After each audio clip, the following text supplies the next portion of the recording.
প্রিয় ছাত্রছাত্রী, Calcutta university semester 2তে যে সমস্ত ছাত্রছাত্রী এবারে উঠলে, অর্থাৎ ফার্স্ট সেমিস্টার পরীক্ষা দিয়ে তোমরা সেকেন্ড সেমিস্টারে পরীক্ষা দেবে এবং সাবজেক্ট রেখেছো পলিটিক্যাল সায়েন্স অনার্স, অর্থাৎ DSCC2 কিংবা যারা জেনারেলে পড়ছো CC2, তাদের জন্য এই ভিডিওতে আমি 10 মার্কের এবং 20 মার্কের জন্য, আবার কোনোটা 5 মার্কেরও আসতে পারে, এমন কিছু সম্ভাব্য প্রশ্ন আলোচনা করছি। তোমরা প্রশ্নগুলো দেখো, অনেক সময় আছে, এখন তৈরি করো। তোমাদের 5 মার্কের 3টি প্রশ্নের উত্তর দিতে হবে, 10 মার্কের 2টি প্রশ্নের উত্তর দিতে হবে, 20 মার্কের 2টি প্রশ্নের উত্তর দিতে হবে। এই গেল, তোমাদের টোটাল মার্কস হলো 75 মার্কস। এই ভিডিওতে আমি বাংলা ভার্সান এবং ইংলিশ ভার্সান দুটোতেই আলোচনা করেছি। প্রথমে আমি বাংলা ভার্সানে আলোচনা করব। প্রশ্নগুলো দেখে গেলে তোমরা আশা করি এগুলোর মধ্যে 100% কমন পাবে। সিলেবাস তোমাদের অনেকটা বড়, তাই বেশ কতগুলো প্রশ্ন তৈরি করতে হবে। এমনি আমরা দেখতে পাচ্ছি যে 20 মার্কের 2টো করতে হবে পরীক্ষাতে, কিন্তু আমাদের তো আর 2-4টে করে গেলে চলবে না। সিলেবাসে যা রয়েছে, বিভিন্ন মডিউল, বিভিন্ন অধ্যায়, 4টি অধ্যায় রয়েছে তোমাদের, সেই অধ্যায় অনুযায়ী বেশ কতগুলো প্রশ্ন তৈরি করতে হবে।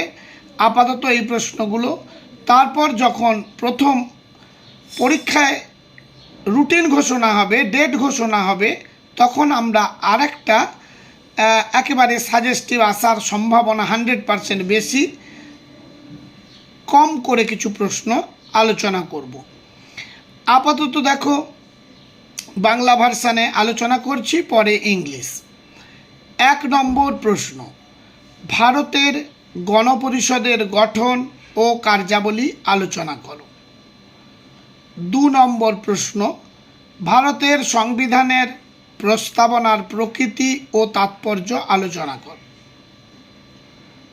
নাম্বার 3, ভারতের সংবিধানের বৈশিষ্ট্যগুলি লেখো। নাম্বার 4, ভারতের সংবিধানে বর্ণিত সাম্যের অধিকার সম্পর্কে বিস্তারিত আলোচনা করো। যে প্রশ্নগুলো বেশি ইম্পর্ট্যান্ট সেগুলো আমি এক্ষুনি বলে দেবো। তোমরা ভিডিওটি প্রথম থেকে শেষ পর্যন্ত দেখলেই তবে বুঝতে পারবে কোনগুলো বেশি ইম্পর্ট্যান্ট। 5 নম্বর প্রশ্ন, ভারতের সংবিধানে উল্লিখিত মৌলিক অধিকারগুলি আলোচনা করো। 6 নম্বর প্রশ্ন, ভারতে নাগরিকতা অর্জনের পদ্ধতিগুলি আলোচনা করো। 7 নম্বর প্রশ্ন, ভারতের সংবিধানে বর্ণিত স্বাধীনতার অধিকার সম্পর্কে আলোচনা করো। 8 দাগ, নির্দেশমূলক নীতির গুরুত্ব লেখো। নির্দেশমূলক নীতির সঙ্গে মৌলিক অধিকারের পার্থক্য আলোচনা করো। 9 দাগ, ভারতের সংবিধানে উল্লিখিত মৌলিক কর্তব্যগুলি আলোচনা করো। 10 দাগ, ভারতীয় যুক্তরাষ্ট্রের প্রকৃতি আলোচনা করো। 11 দাগ, ভারতে কেন্দ্র ও রাজ্যের মধ্যে প্রশাসনিক সম্পর্ক আলোচনা করো। 12, ভারতে কেন্দ্র ও রাজ্যের মধ্যে আইনগত সম্পর্ক আলোচনা করো। 13, ভারতের কেন্দ্র ও রাজ্যের মধ্যে অর্থ সংক্রান্ত সম্পর্ক আলোচনা করো। নাম্বার 14, ভারতের রাষ্ট্রপতির জরুরি ক্ষমতা আলোচনা করো। 15 নম্বর, ভারতের রাষ্ট্রপতির ক্ষমতা ও পদমর্যাদা আলোচনা করো। 16 নম্বর, ভারতের রাষ্ট্রপতির নির্বাচন পদ্ধতি ও উপরাষ্ট্রপতির কার্যাবলী আলোচনা করো। 17 নম্বর, ভারতের প্রধানমন্ত্রীর ক্ষমতা ও কার্যাবলী আলোচনা করো। 18 নম্বর, ভারতের যে কোনো অঙ্গরাজ্যের মুখ্যমন্ত্রীর ক্ষমতা ও কার্যাবলী আলোচনা করো। 19 নম্বর, লোকসভার অধ্যক্ষের ক্ষমতা ও কার্যাবলী আলোচনা করো। 20 নম্বর, রাষ্ট্রপতি ও প্রধানমন্ত্রীর সম্পর্ক আলোচনা করো। 21 নম্বর, ভারতের সুপ্রিম কোর্ট ও হাইকোর্টের গঠন ও কার্যাবলী আলোচনা করো। 22 নম্বর, পার্লামেন্টের উভয় কক্ষের সম্পর্ক আলোচনা করো। 23 নম্বর, ভারতের যে কোনো অঙ্গরাজ্যের রাজ্যপালের ক্ষমতা ও কার্যাবলী আলোচনা করো।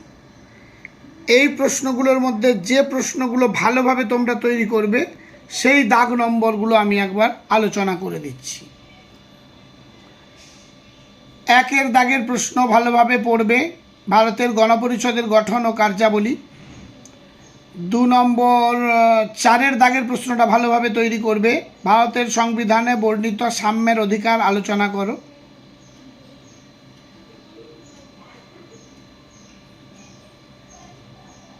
10 প্রশ্ন ভালোভাবে তৈরি করবে, ভারতীয় যুক্তরাষ্ট্রের প্রকৃতি আলোচনা করো। 8 প্রশ্নটা ভালোভাবে তৈরি করবে, নির্দেশমূলক নীতির গুরুত্ব লেখো, নির্দেশমূলক নীতির সঙ্গে মৌলিক অধিকারের পার্থক্য আলোচনা করো। 10 তো বললাম ইম্পর্টেন্ট খুব প্রশ্ন। 11 এবং 13 এই দুটো প্রশ্ন ভালোভাবে তৈরি করবে। 11তে রয়েছে ভারতের কেন্দ্র ও রাজ্যের মধ্যে প্রশাসনিক সম্পর্ক আলোচনা করো, এবং 13তে রয়েছে ভারতের কেন্দ্র ও রাজ্যের মধ্যে অর্থ সংক্রান্ত সম্পর্ক আলোচনা করো। 17 প্রশ্নটা ভালোভাবে তৈরি করবে, ভারতের প্রধানমন্ত্রীর ক্ষমতা ও কার্যাবলী। 18 প্রশ্নটা তৈরি করবে, যে কোনো অঙ্গরাজ্যের মুখ্যমন্ত্রীর ক্ষমতা ও কার্যাবলী। 19 প্রশ্নটা ভালোভাবে তৈরি করবে, লোকসভার অধ্যক্ষের ক্ষমতা ও কার্যাবলী। 21 প্রশ্ন ভালোভাবে তৈরি করবে, ভারতের সুপ্রিম কোর্ট ও হাইকোর্টের গঠন ও কার্যাবলী। 23 প্রশ্ন ভালোভাবে তৈরি করবে, ভারতের যে কোনো অঙ্গরাজ্যের রাজ্যপালের ক্ষমতা ও কার্যাবলী আলোচনা করো। এবার আমরা আলোচনা করব ইংলিশ ভার্সানে। 1 নম্বর, discuss the structure and function of constituent assembly of India. Number 2, discuss the nature and significance of preamble to the constitution of India. Next, পরের প্রশ্ন আমরা পড়ব। Number 3, write the characteristics of Indian constitution. Number 4, discuss in detail the right to equality as enshrined in the Constitution of India. Number 5, discuss the fundamental rights enshrined in the Constitution of India. Number 6, discuss the methods of acquiring citizenship of India. Number 7, discuss the right to freedom as enshrined in the Constitution of India. Number 8, write the importance of directive principles. Write the difference between directive principles and fundamental rights. Number 9, discuss the fundamental duties mentioned in the Constitution of India. Number 10, discuss the nature of United States of India. Very, very important question. Number 11, discuss the administrative relationship between the center and the states in India. Number 12, discuss the legal relationship between the center and the states of India. Important question. Discuss the financial relationship between the center and the states in India. This is also very important. Number 14, discuss the emergency powers of the President of India. Number 15, discuss the powers, rank and functions of the President of India. This is also very important question. Number 16, discuss the procedure for electing the President of India and the functions of the Vice President. Number 17, discuss the powers and functions of Prime Minister in India. Important question. Number 18, discuss the power and functions of the Chief Minister of any state in India. Important. 19, discuss the powers and functions of Speaker of Lok Sabha. This is also very important question. 20. Discuss the relationship between the President and the Prime Minister. 21.